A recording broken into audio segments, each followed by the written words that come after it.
DigitalLifestyle.com. Live the digital lifestyle. Welcome to the DigitalLifestyle.com video show, and today I'm going to have a quick look at running the Windows Sideshow gadgets for Windows Media Center on a Windows mobile phone. Now, I've already installed the kit, and you'll find on a link in the show notes for all the links you need. But basically you need the release version of the Windows Media Center Sideshow gadgets that you install on your Media Center machine, and then you need a Sideshow compatible device. That could be a remote control, or using a developer preview tool you can actually run this on, you can run the Windows Sideshow's devices and gadgets on this Windows mobile phone. So I'm using my HP Windows Mobile 6.1 phone, but it works with 5 and 6 and 6.1 as well. So I've installed the software.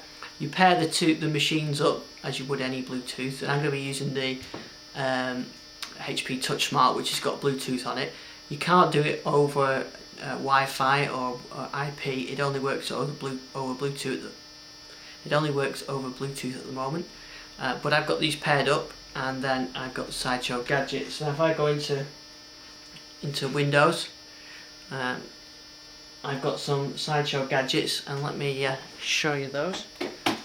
So you can see I've enabled the music now playing, pictures and video, TV. I've also got Windows Media Player and the inbox for Windows Mail. Now I'm not going to be using that one. I might have a look at Windows Media Player in a bit. So I've got the gadgets installed. You can download those from a link in the show notes. So let's have a look now how they look on the Windows mobile phone. There's paired up now. So this is the interface. It's quite a nice UI on that. If we go to now playing, you can see there I'm listening to one track and I'm recording one show. So let's have a look at the different features we've got. I'm going to start off with TV. So I'm going to TV, and see I've got two options, guide or recorded TV. So let's look at the guide. So here now are the shows that are on through the guide, and I can flick to those. Now the one with the red line there shows that I'm recording the gadget show. But if I wanted to watch one of these channels, let's go to, say, Panorama. I've got the guide data there. Go to the menu, and I've got the options of recording the series, stopping the recording, and I can watch it. So I'm going to go to watch. Now the Media Center machine is just off camera behind us. Well, you can hear that kicking in. Email, and I did have an automated response from your email address. So that's the TV going. She sent them a copy of a section. So let's show the transport control. If I go to home, but now they want to know exactly what's wrong with him. I go to now playing. You can see I'm watching Panorama. What it is that's wrong with him. He has show playback controls, and I can stop that.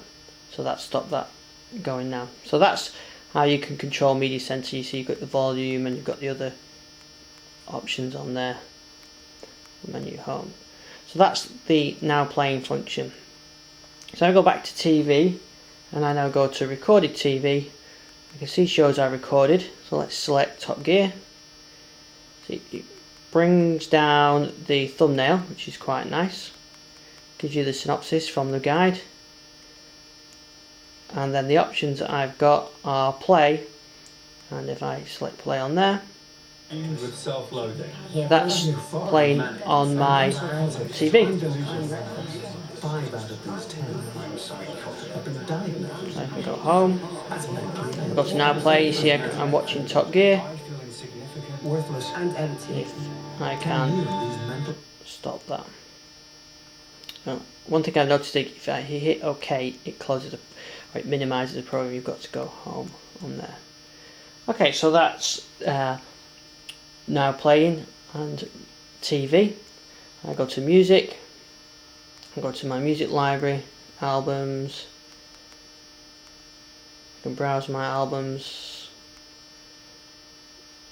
There you see it's downloaded the album art for Abacab. And my option is I can add that to the queue, or I can play it. So I'm going to add that to the queue. Let's try a different track now. See, again it downloads the album art. Let's hit play.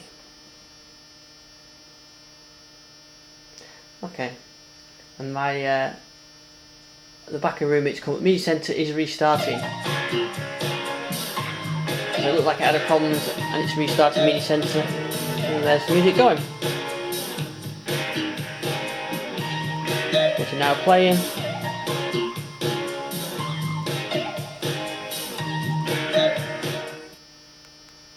Let's have a quick look at pictures. So I can browse by folder, by date. So let's browse by folder. Pictures. Let me just find a suitable one. There we go. Still sound testing. So I can see the images there. So I can, if I OK on that image, that's actually displaying that image on the Media Center machine at the back of the room. And I can play a slideshow, which has kicked off the slideshow on the machine. And let's quickly have a look at videos, and I guess we're going to have the same thing. Yeah, there's some videos. There's an example video I was trying before, and I can play that one. And there you go. That's working. So the other thing I found now is we'll go back to the transport control and stop that. It'd be nice if there was a way of interacting with the transport controls. I can go home now.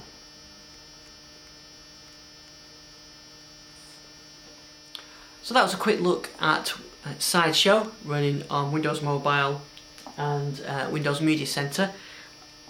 I must admit, it took me a while to get this working. I've done a few resets of Media Center, and as you saw during the video, Media Center restarted itself as well. But it is a beta running on, or even a developer preview running on Windows Mobile. The actual gadgets themselves are release gadgets. It'd be nice if there was a remote that could do these, but you know, you've got a Windows mobile phone, it's working on Bluetooth, then this looks a nice way of browsing through the metadata and everything else without having to go onto the Media Center machine, which means that your wife can be watching the program while you're playing and scheduling recorded TV. So, link for everything that I've talked about in the show notes. Thanks for watching. I'll see you in another video soon. Bye.